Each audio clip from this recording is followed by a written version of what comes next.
Everybody's fired. SEC unemployment line growing long. We're gonna chop it up. It's SEC season. Let's get it.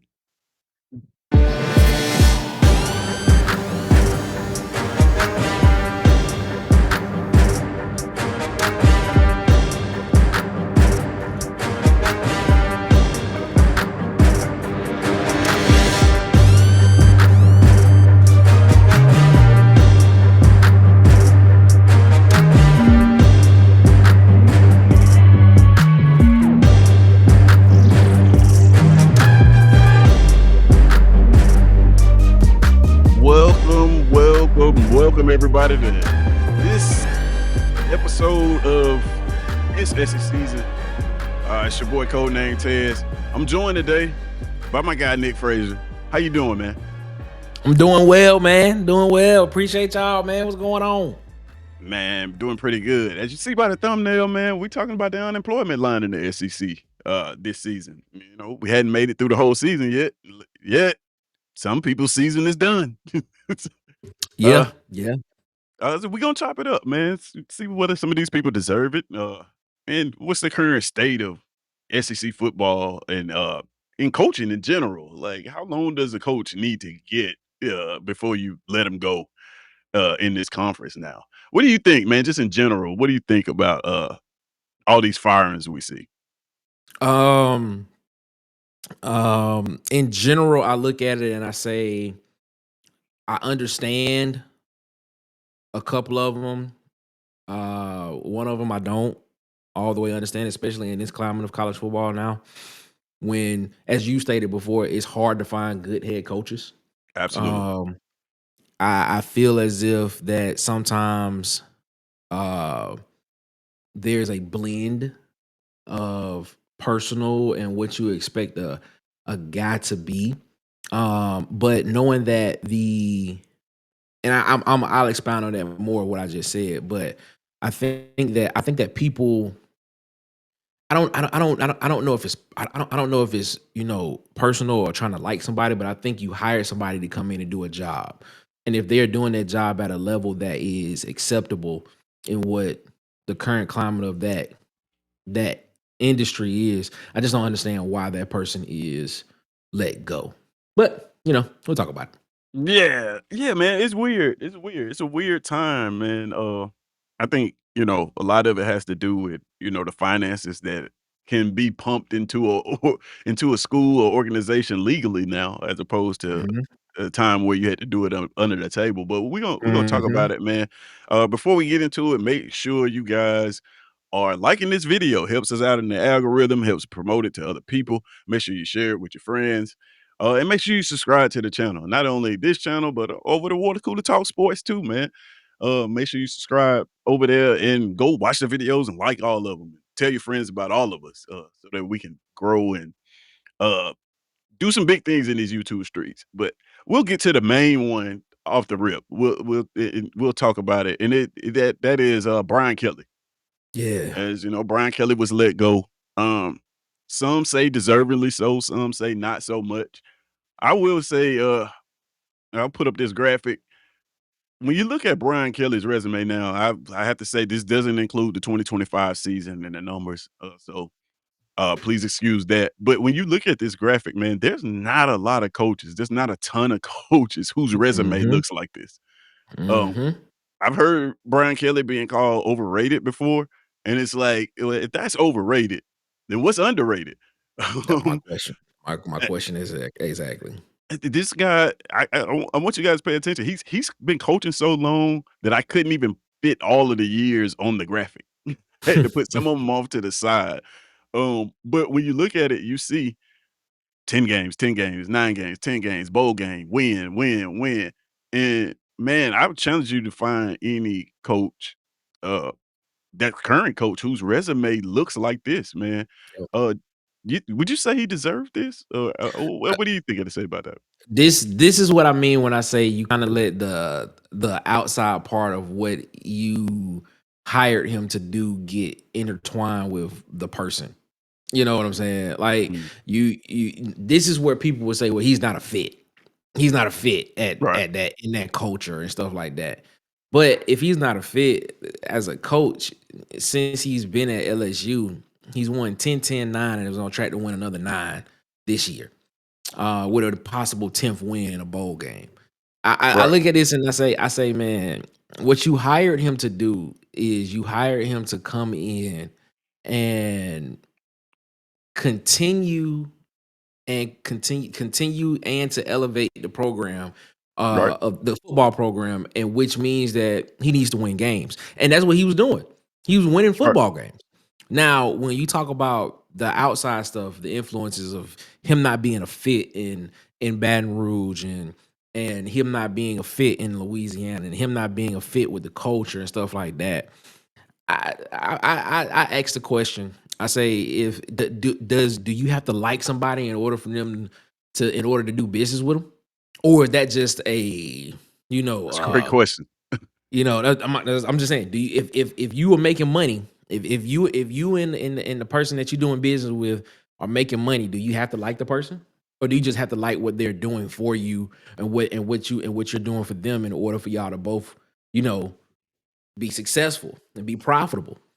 And that's a question you have to ask. And then when you expand it out even further, now the reports are saying it's gonna take all in $100 million Right, to get him out, his staff, and then bring in a new coaching staff.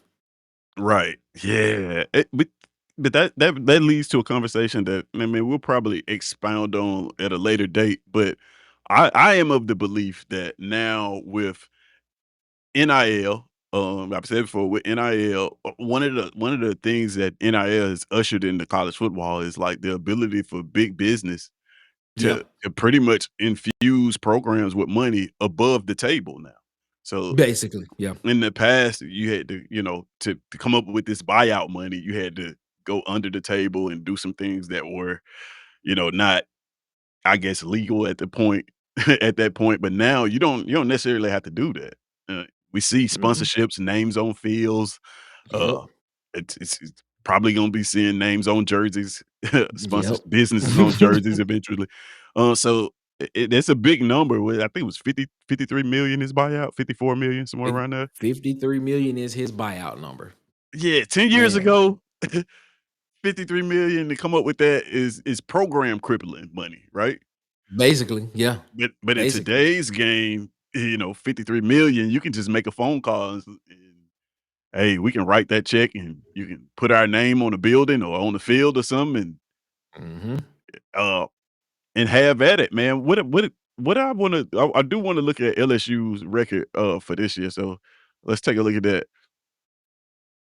When we look at their record this year, they're 5-3 currently, uh, Mhm. 2-3 in the conference, of course, but particularly their losses, man. What's strange about this, and the reason why, these aren't losses to teams I'm not gonna say he shouldn't lose to, because the standard at LSU is high, but they lost Mhm. to Ole Miss, one of the hottest teams in the SEC right now, one of the hottest teams in the country. Mhm. Vanderbilt, all over the news. They got a quarterback that's campaigning for the Heisman, and rightfully Mhm. so. He's playing well. Vanderbilt's one of the hottest teams Mhm. in the conference. Texas A&M is probably the number one team in the country.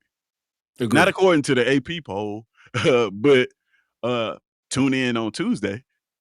Tuesdays to see our rankings, and, maybe they'll be number 1 on there, but, like, he's lost these 3 games this season to 3 of the hottest teams in the conference.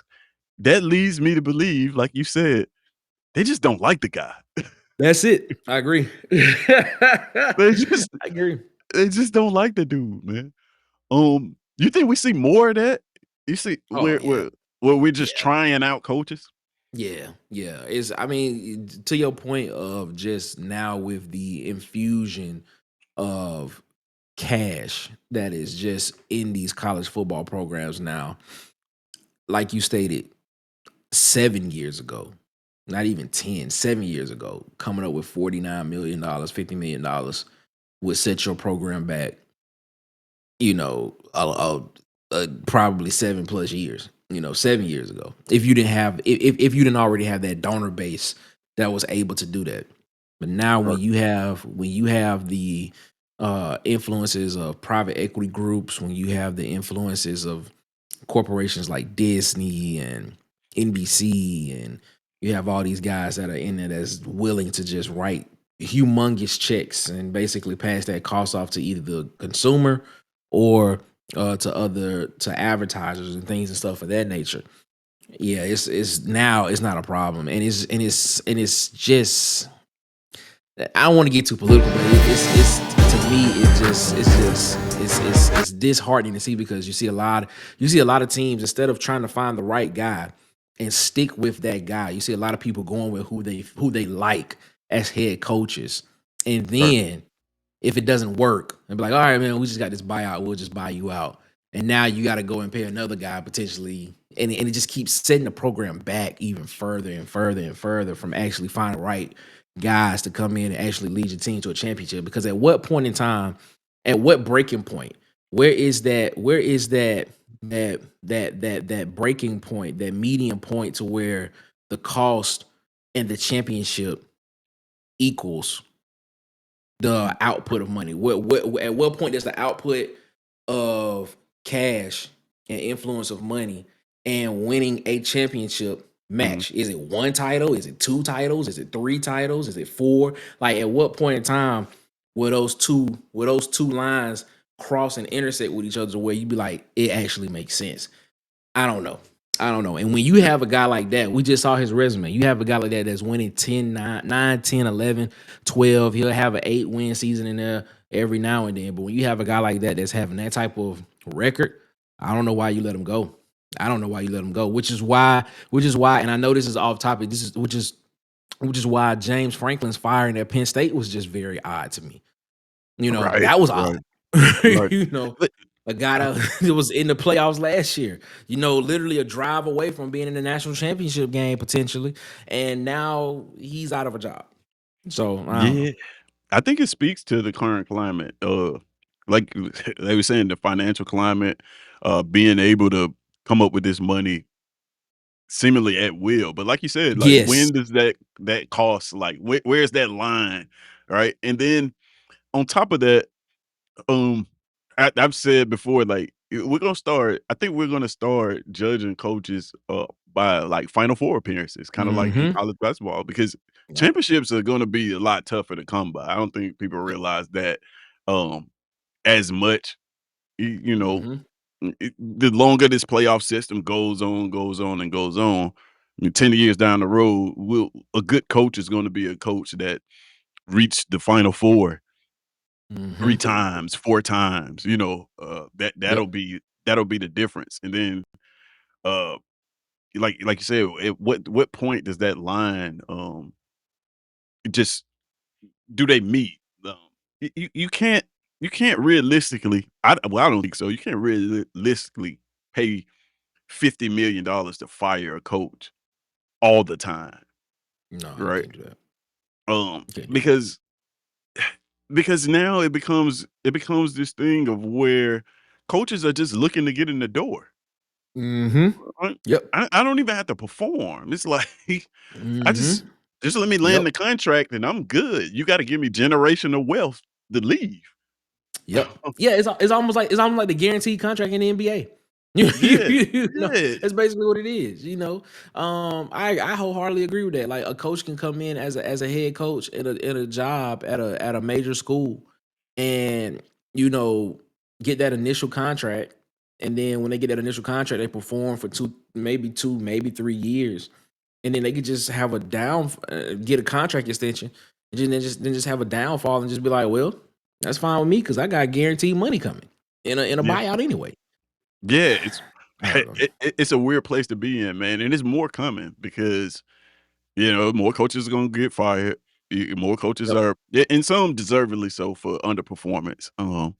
But man, I just don't like I said when I look at Brian Kelly, like we put it up before.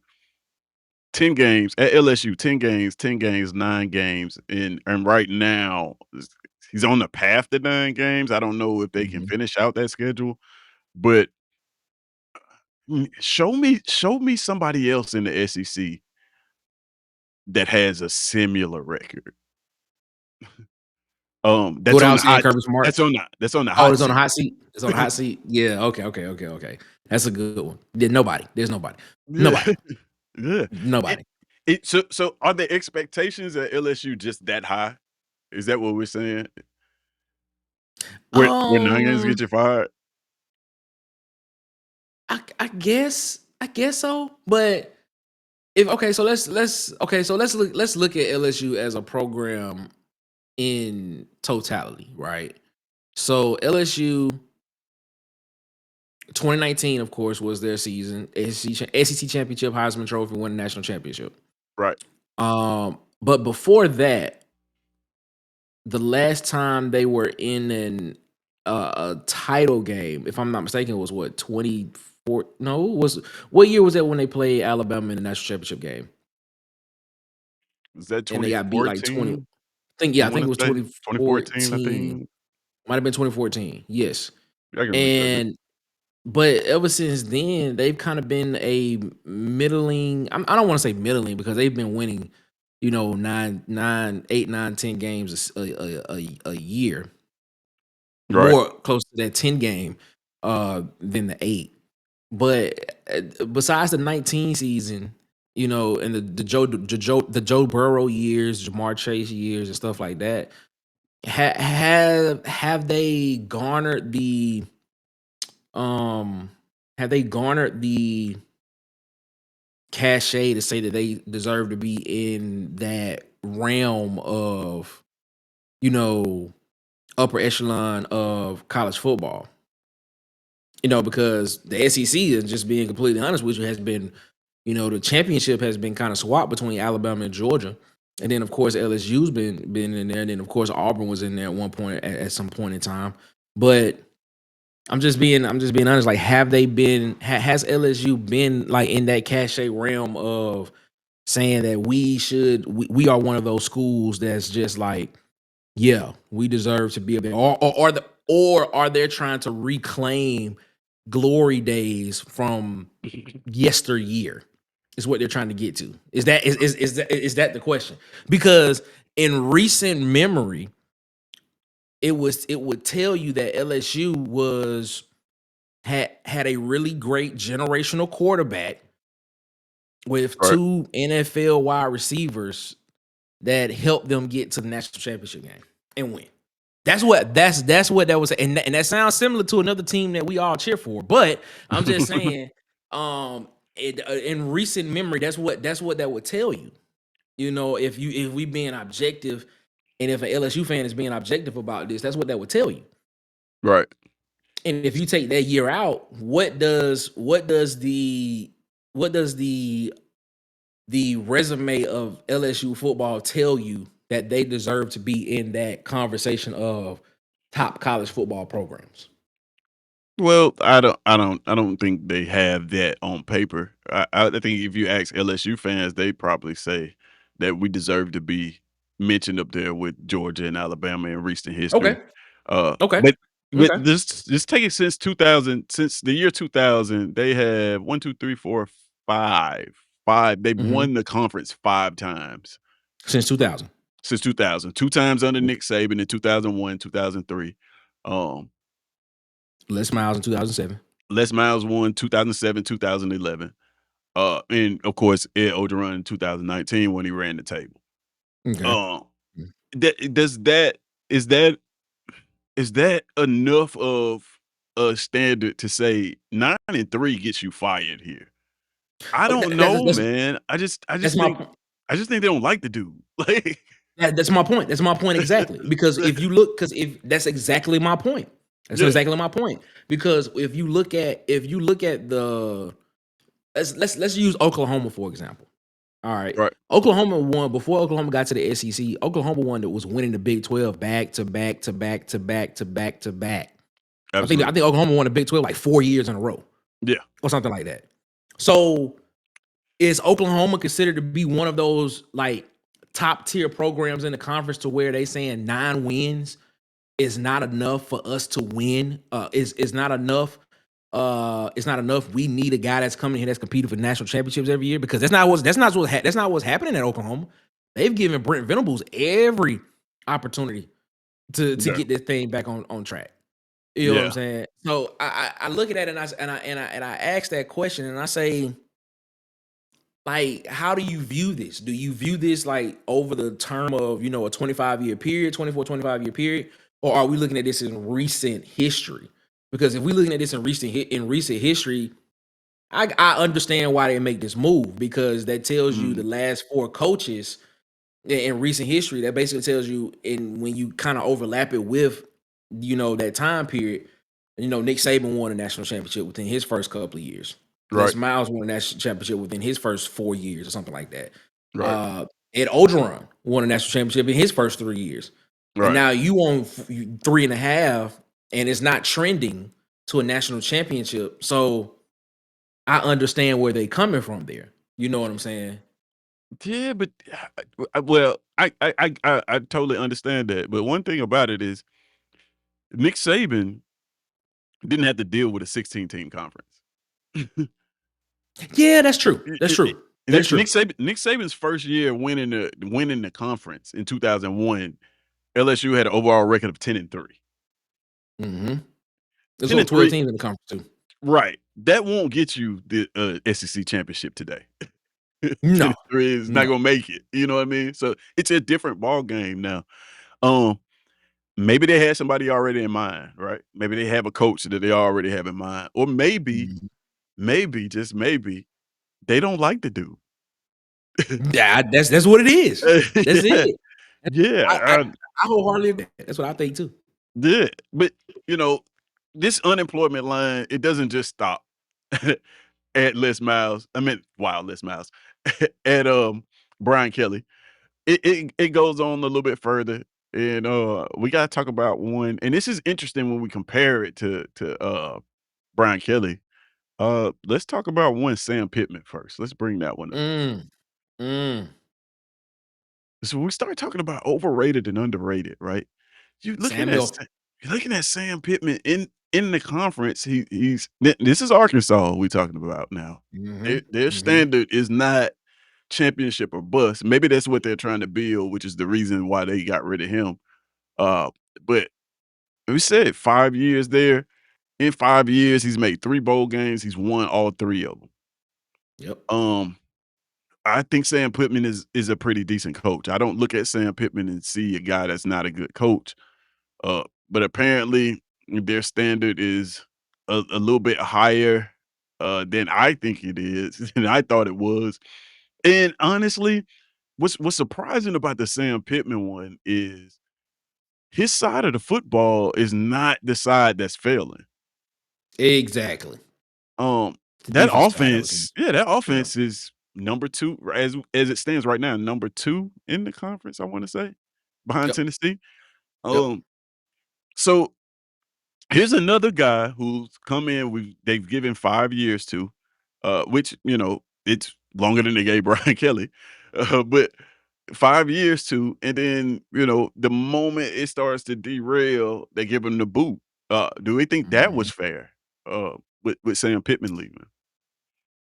Okay, so let's have a real conversation here. Let's have a real conversation about these conferences, and I want to make an analogy. Okay, Right. so capitalism is what we all know. A lot of people, when they hear the word socialism, they be like, "Oh, socialism, huh, terrible," Right.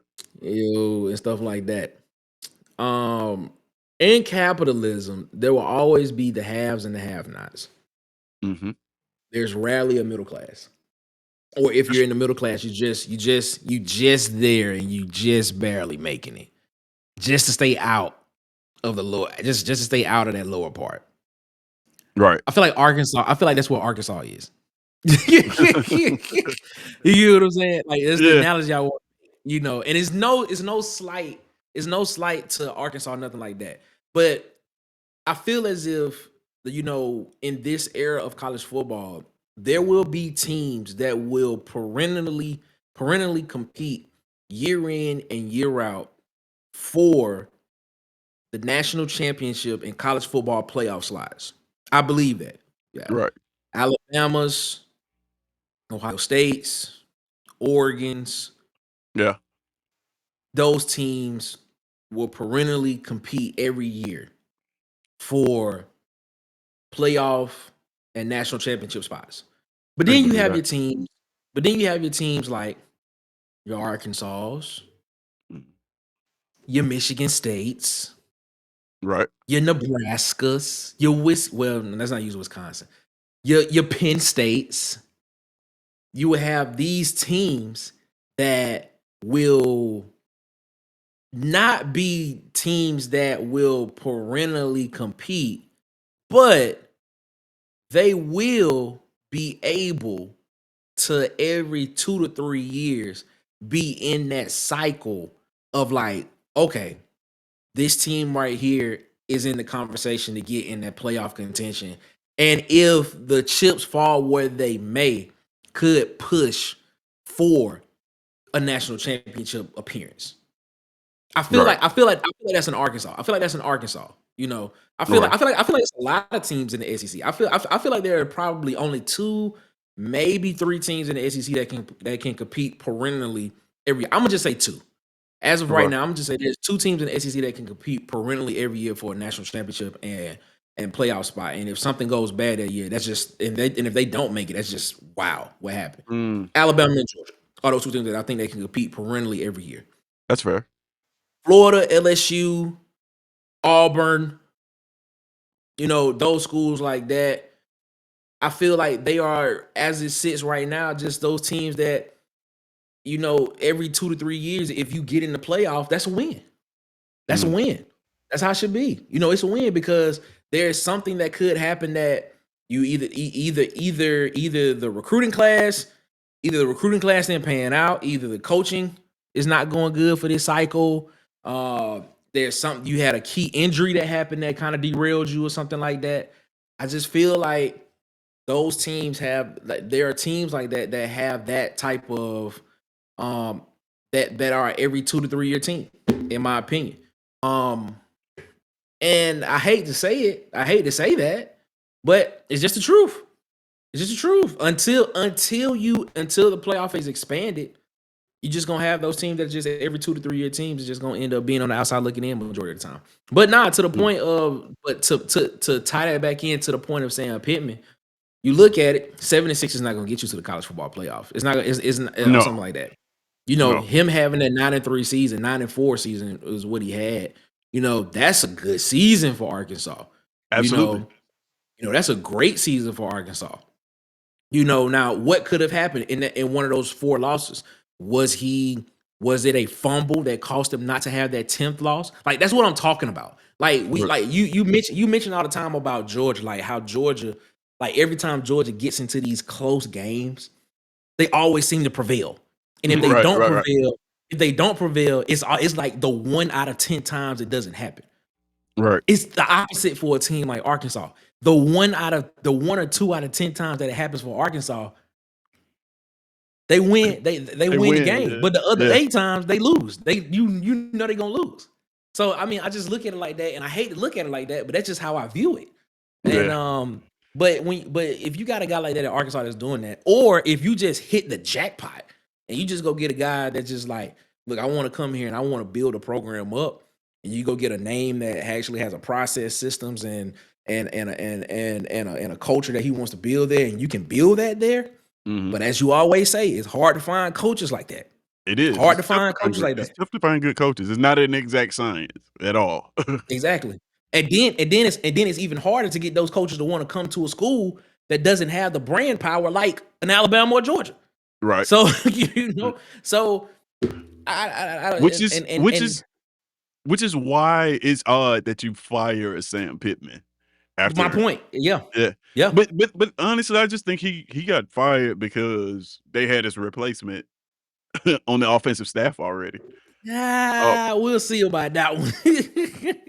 yeah, We'll I see. don't I just think that, even if it's in interim, even if it's in just, even if they're looking at Petrino just in interim to pass through this season, you Mhm. have a guy in the offensive room that's been a head coach for, and his side of the football is Mhm. is booming right now.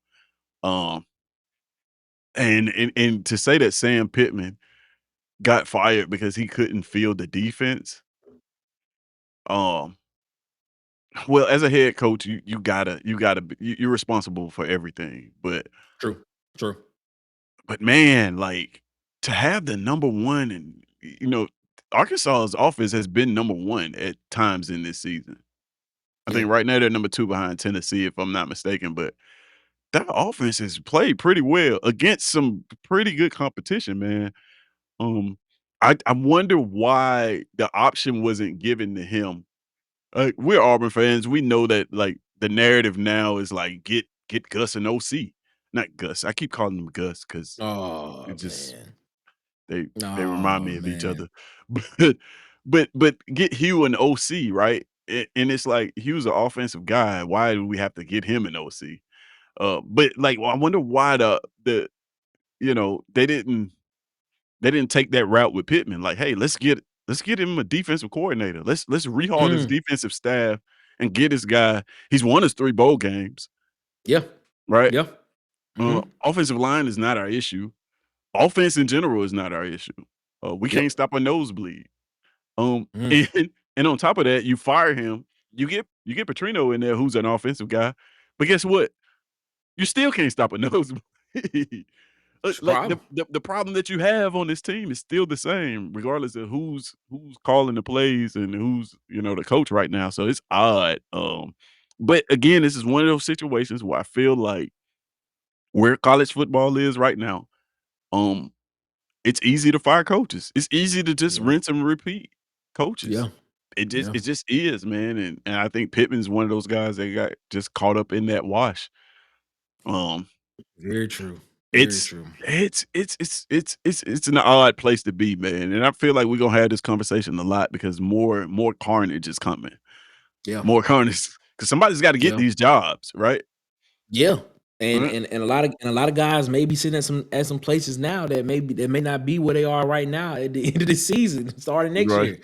So those teams are gonna have to go out and find coaches. So I mean, it's going to be interesting. It's gonna be right. interesting. And guess what? We're gonna be here for it the whole way through. This is gonna be fun too. Yeah, it's gonna be a blast. Now, lastly on this list, we're gonna be quick about this one because this is the one I think maybe deserved to get the boot. The other 2, I think it was a little bit premature, but this guy, and that is, one Billy Napier. Mhm. Ah, Billy Napier. Now, again, if you're looking at these graphics, they don't include the current season, so that's why the numbers reflect that. Um, but when you look at Billy Napier in 3 years, for one, there was a drastic fall off in his coaching acumen. Yeah. He's one of the guys that I talk about that we elevate sometimes, right? We elevate some of these Mhm. coaches sometimes without even giving them an opportunity to build a resume. I wish I could go back to the beginning of the season, um, when people were talking about coaches, right? They they took Brian Kelly. More people were saying that Brian Kelly was overrated than Billy Napier. Wow. You Wow. just think about that. There were more pushbacks about more questions around Brian Kelly, who had this resume. I want you to look at it again. That's so long that we couldn't even fit it all in the graphic. 10 games everywhere, everywhere. And when Billy Napier came into the SEC, he was considered an underrated coach, right? This also Mhm. speaks to what the conference does to coaches. Billy Napier was successful before he got here. Yep. He started to run that SEC slate, and you see it 6-7, 5-7, 8-5. Now, fired in the middle of the season, I don't know. I don't know whether that's a good decision or not. That can be debated.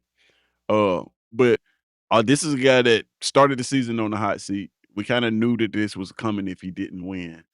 Um, and he didn't win. Not only did he not win, it's almost like he seemingly ignored some of his best players, Mm. right? Mm. You Mm. got you Mhm. got Jaden Ball, who some games you just refuse to get a ball to. It was it was kinda Sound like somebody we know. Sound like somebody we know. yeah. That one person you're speaking on is, still employed though. Yeah. Um, but when you let's take a look at Florida's schedules thus far, and this is, a fireable season. I think that loss to South Florida is really what got him the boot. Nobody's gonna Yeah. blame him for losing at LSU. That's a tough environment. Miami was playing well. That's a tough game to win. Texas A&M is the number 1 team in the conference right now. Um, Yep. so, like, to lose at South Florida to what may be your replacement It's could be, I that's a don't good one. know. That's funny. I think It's what okay. gets you the boot. Here's my feelings on Billy Napier. So Billy Napier, he was he was heralded as this offensive guy, this Mhm. offensive genius, this offensive innovator.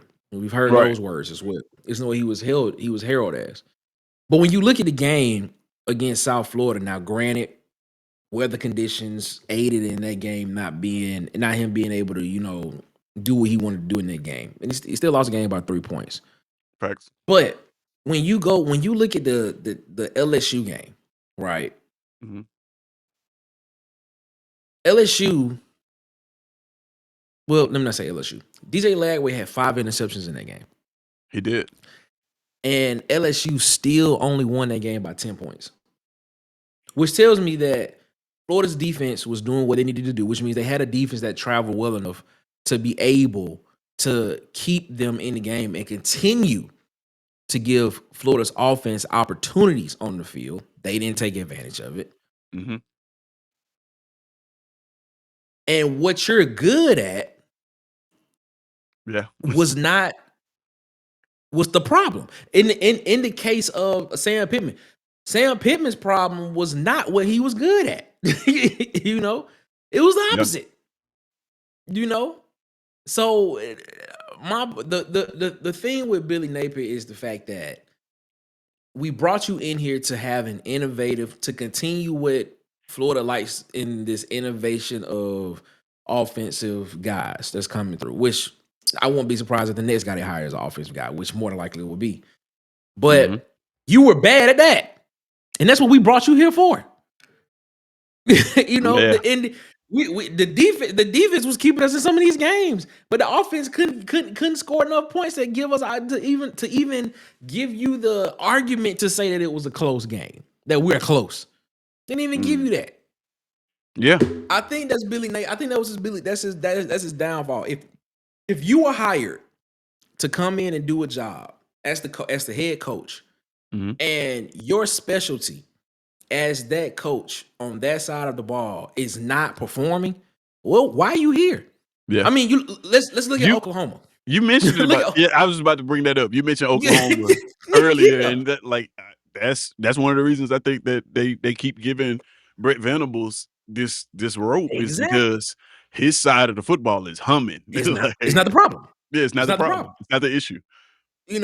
And now that you got a guy in Ben Arbuckle there that seems to be competent enough on the offensive side of the ball. I mean, you did have a guy in Jeff Levy, but he left to go take the head coaching job at Mississippi State. Who's not going to do that? Who's not going to take the opportunity to be a head guy?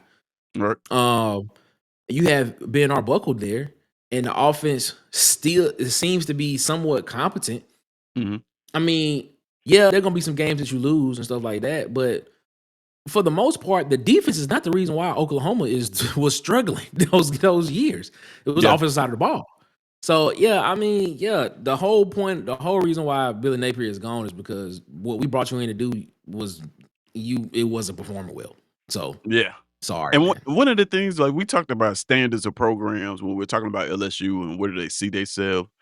And even Arkansas, where their standard is not the highest right now. One thing I can say about Florida and this Billy Napier thing, I'm looking at he's the only coach since 2000. He's the only coach with a losing record. Mm, Yeah, we well, know. don't just hold up. We may have one later on in the season. well, no, I'm at Florida. You mean? Oh, you talking about at Florida? Oh, I thought you meant Yeah. in the SEC in total. No, no, Okay, no, never mind. no, Yeah, no. you right, you At right, you right, Yeah, at you right. Florida, he's the only coach since 2000, with a losing well, it goes back further than that, but I'm just looking at 2000. Yeah, Of course, that's you interesting. That's yeah, interesting. You you said Dan Mullen and Jim McElwain was there. They was winning. yeah, Jim McElwain's 22 and 12 there. Mhm. Will Muschamp's 28 and 21 there. Of course, Urban Meyer had his 65 and 15 record. We know what Spurrier did. Man, he won a lot of games. You Ron Zook has a winning record there. A better Every time record I than hear Billy Runs Napier. of that, it's hilarious. Yeah, Every time I Billy hear it, Napier I is laugh. Billy Napier is 20, 22, and 23. The only other coaches that have losing records are like interims. Randy Shanahan, Mm, um, Greg Knox is even. Charlie Strong, of course, that one game he got to coach. He mhm. lost. So getting rid of Billy Napier is kind of par for the course. It's like, hey, man, you're not winning football games, and we have a history of coaches that at least win. You Mhm. know, they may not be Mhm. world beaters, but at least they They winning. won. Yeah. Yeah. So, yeah, I don't. That's one I'm not surprised at. I thought maybe they give him to the end of the season, uh, but Mhm. but it's funny. You got DJ Durkin as an acting head coach, an interim coach there. He won his Really? one game that Wow. he got. It's like he took over from Shout out to Muschamp. Dirk. Shout out to Muschamp. Dirk. Yeah. But yeah, man, it's like you said, man. Your side of the football is failing, and as a head coach, in the last 25 years, you're the only one with a losing record. That's a recipe for the unemployment line. It's Mm, mm, it just mm, is, mm, man. mm. All right, man. So, man, I appreciate you for coming on here, real quick with me, to talk about this, man. Tell the people where to find you at, man, if they don't know already. Yeah, man. Water Cooler Talk Sports, man. We are on Monday, Wednesday, Fridays, 8 p.m. Eastern, 7 p.m. Central, man. Live call-in shows. We talk Auburn football, SEC football, college football, man. We love it. Shout out to that, man. And of course, we up here on Tuesdays with the ranking show, the most credible ranking show D on the World Wide Web.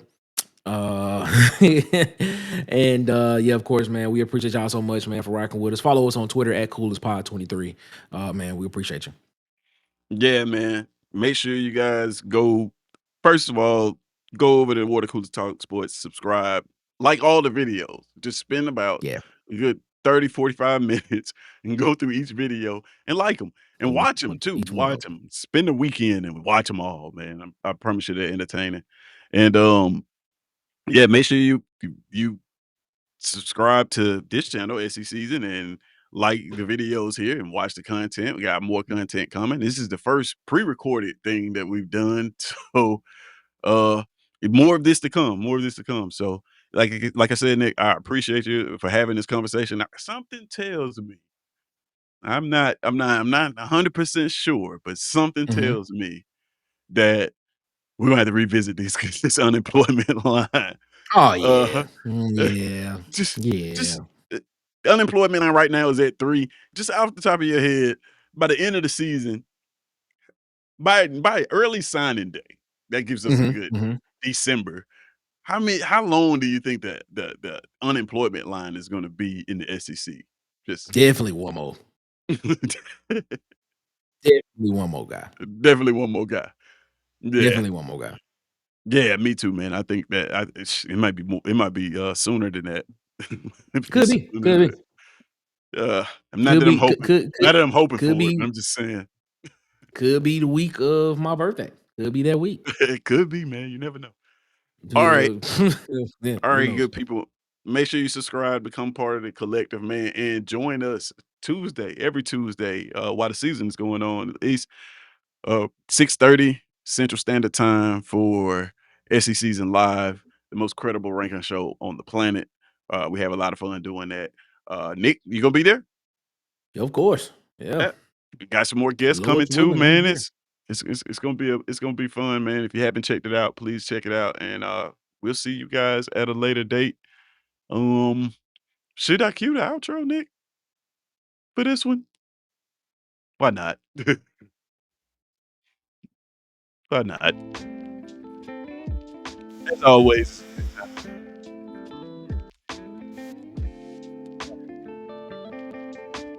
We'll holla.